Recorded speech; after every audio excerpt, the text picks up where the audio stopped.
না তুমি রইলা ঘরে বসি গোঠে না যায় অনুমান হইয়া বেড়ায় যত ওরে আমরা ভেবেছিলাম তোকে না দিয়েই গোঠে চলে যাব, কিন্তু আমরা গেলে কি হবে?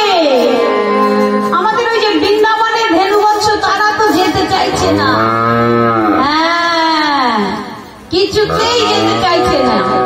তারা 2 পা যাচ্ছে 3 পা পিছিয়ে আসছে, 2 পা যাচ্ছে 3 পা পিছিয়ে আসছে।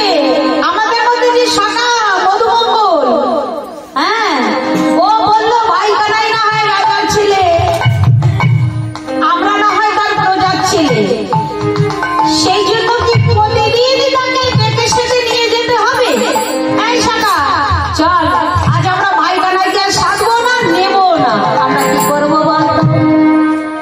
আমরা ওই যমুনা থেকে বালুকা তুলে একটা ভাই কানাইয়ের মূর্তি তৈরি করব, কেমন? ভালো হয় না? তাহলে তো ভাই কানাইকে ডেকে সেটে নিতে হবে না। যমুনা থেকে বালুকা তুলে সেই বালুকা দিয়ে সুন্দর করে ভাই কানাইয়ের মূর্তি তৈরি করে আমরা নিয়ে যাবো। আর এক শাখা বলছে, এই ভাই শোন বলি, ভাই কানাইকে তো তৈরি করবি, মস্তক তৈরি করবি, বদন তৈরি করবি, হাত তৈরি করবি, হ্যাঁ, কোটি অবধি তৈরি করবি, তবে জানিস আমার তোদের কাছে আমার এই নিবেদন, কোটি তৈরি করবি বটে, ভাই কানাইয়ের চরণ যেন তোরা দিবি না, চরণ যেন তোরা দিবি না। যদি ভাই কানাইয়ের চরণ দেওয়া হয় তাহলে ভাই কানাই আমাদের ফেলে চলে যাবে, ভাই কানাই আমাদের ফেলে চলে যাবে, যেখানে খুশি সেখানে চলে যাবে। আর যদি চরণ না থাকে তাহলে আমাদের ছেড়ে আর যেতে পারবে না।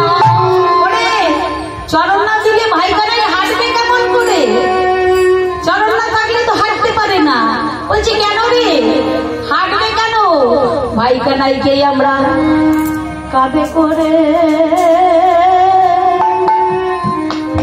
নিয়ে যাবো, বলি কাঁধে করে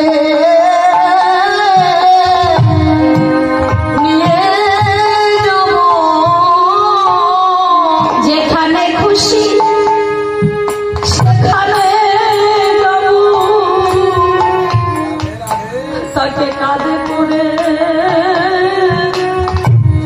নিয়ে যাবো, বলি যেখানে খুশি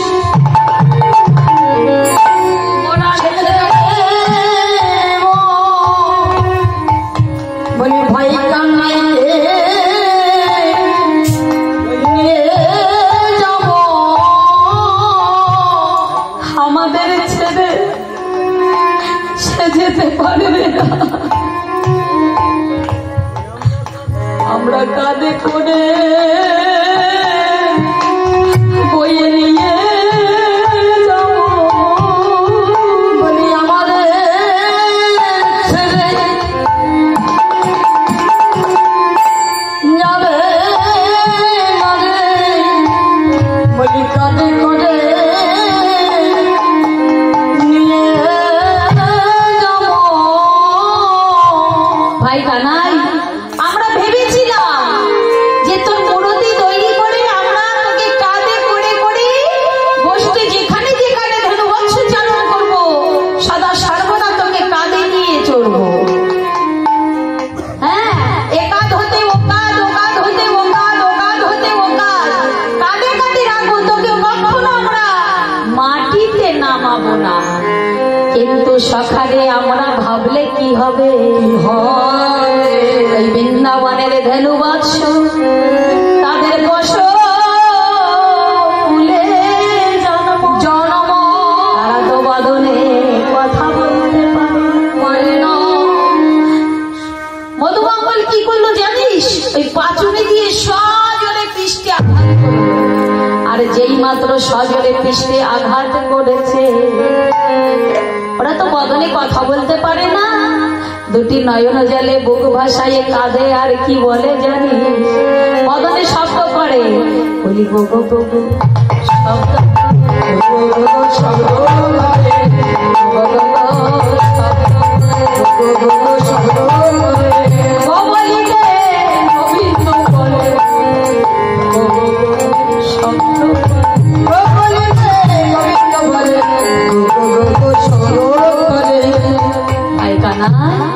তারা আমরা বুঝতে পারি যে গো বলিতে তারা গোবিন্দ বলছে। ওরে ওরা পশু হয়েও গোবিন্দ চেনে, কিন্তু আমরা মানব হয়ে কি করলাম, আমরা গোবিন্দ চিনলাম না, আমরা গোবিন্দ বলে কাঁদলাম না, গোবিন্দর জন্য দুপুটা নয়ন বাড়ি আমরা ছড়ালাম না,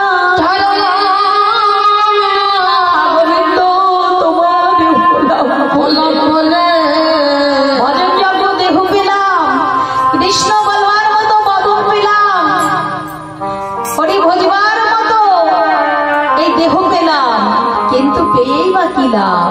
হ্যাঁ, কর্ণ দিয়েছে কৃষ্ণ নাম শ্রবণ করবার জন্য, হরি কথা কৃষ্ণ কথা শ্রবণ করবার জন্য, বদন দিয়েছে হরি কথা বলবার জন্য, নয়ন দিয়েছে মধু গোবিন্দের রূপ দর্শন করবার জন্য, গুরু গোবিন্দের বদন দর্শন করবার জন্য, চরণ দিয়েছে সাধুগুরু বৈষ্ণবের সঙ্গ করবার জন্য, হেঁটে হেঁটে হরিবাসরে যাও, ভাগবত আসরে যাও, সাধুগুরু বৈষ্ণবের সঙ্গ করো। কিন্তু এত সুন্দর একটা দেহ পেয়ে কখনো আমরা কৃষ্ণ বলে কাঁদি না, কৃষ্ণ নাম বদনে উচ্চারণ করি না। তাই তারা বৃন্দাবনের পশু হয়েও গোবিন্দ চেনে। এমন করে যখন বলছে গোবিন্দ আমার বলছে শ্রীরাম রে কি করিব ওরে শ্রীরাম করবো আমি ছোড়া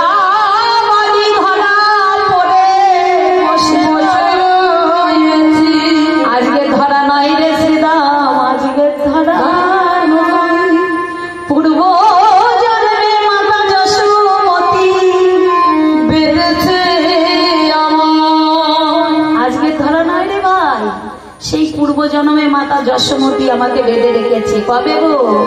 যেদিন মাতা ছিল সতী ধরা দেবী, আর আমার পিতা নন্দ মহারাজ ছিল দ্রৌপ ঠাকুর। সেদিন আমাকে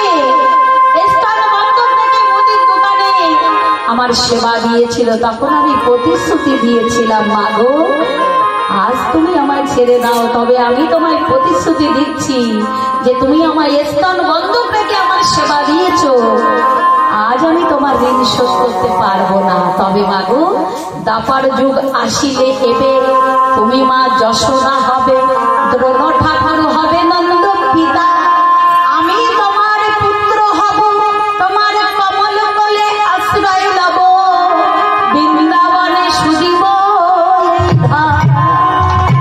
খেলব শেষে মধুর খেলা, লয়ে যত সব ব্রজবালা, দুঃখ কষ্ট হবে অবসর, আমি তোমার পুত্র হব, আর তোমার কাটায় স্থান করব আমি। হরে কৃষ্ণ। সেই মাতা যশোমতী, সেই ধরা দেবী। তাই মা যদি বিদায় না দেয়, আমি ধরা পড়ে চোরা বেঁধে বসে রয়েছে, আমি যেতে পারবো না। কানুতে শ্রীরামে কথা হইছে জয়ী ক্ষণে, মা বললেন শ্রীরাম রে আমি সকল কথা শুনতে পেয়েছি, আমি দেব না গোপাল,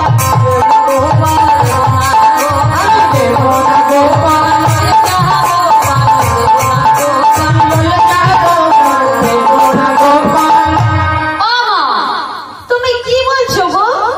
একবার বলছো লয়ে যা গোপাল, আবার বলছো দেব না গোপাল, তোমার কোনো কথা বুঝতে পারছি না। বুঝতে পারছিস না? আমি বলেছি তোরা গরুর পাল নিয়ে যা, আমি আমার গোপালকে দেব না। হরে কৃষ্ণ। ক্ষমা, তুমি যদি তোমার গোপালকে না দাও, তোমার এই নবলক্ষ ধেনুর পাল কে চারণ করবে? মা বললো শ্রীরাম রে আমি মহারাজকে বলে আমি বিক্রয় করে দেব, বিক্রয় করবো। আমা তোমার মতো ধনী এই বৃন্দাবনে আর কে আছে গো, যে তোমার এই ধেনু বৎস কিনবে? এমন ধনী আছে কেউ? মা বললেন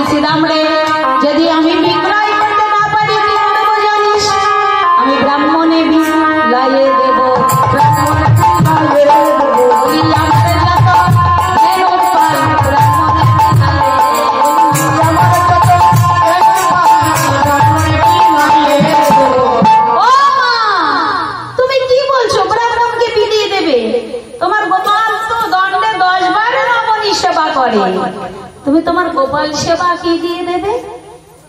শ্রীরাম রে, আমি ওই ধনুর পাল বিকিয়ে দিয়ে আমি কি করব জানিস? আমি বৃন্দাবনের দ্বারে দ্বারে গিয়ে ভিক্ষা করব। বৃন্দাবনের ব্রজবাসীদের ডেকে ডেকে বলবো, বাবা বৃন্দাবনের ব্রজবাসী, আমি তো এখনো নই রাজরানী, আমি বড় কাঙালিনী, তোমরাই আমার গোপাল সেবার জন্য আমায় কিছু ভিক্ষা দাও, আমায় কিছু ভিক্ষা দাও, আমি আমার গোপাল সেবা দেব,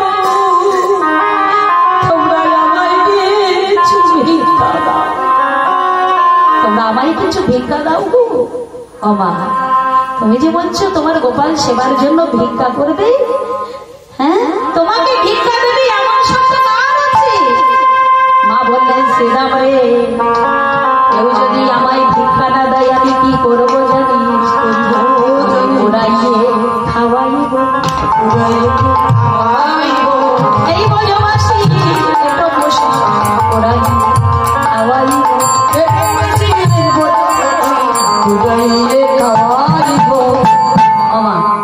তুমি তোমার গোপালের জন্য কত দেব দেবীর পূজা অর্চনা করতে, আজ তুমি কিনা সেই গোপালকে বৃন্দাবনের এটো পোশাক পুড়িয়ে পুড়িয়ে খাওয়াবে? তোমার গোপালের অমঙ্গল হবে না? মা বলছে, না রে শ্রীরাম, আমার গোপালের কোনো অমঙ্গল হবে না। কেন জানিস? নরোত্তম ঠাকুর মশাই কি বলেছে জানিস?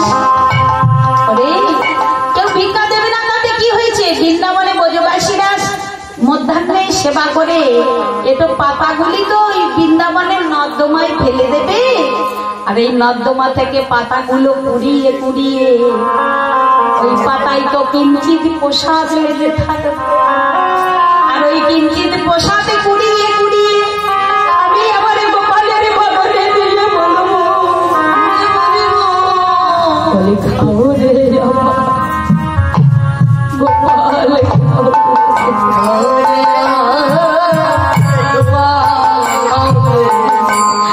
খাও রে গোপাল, গোপাল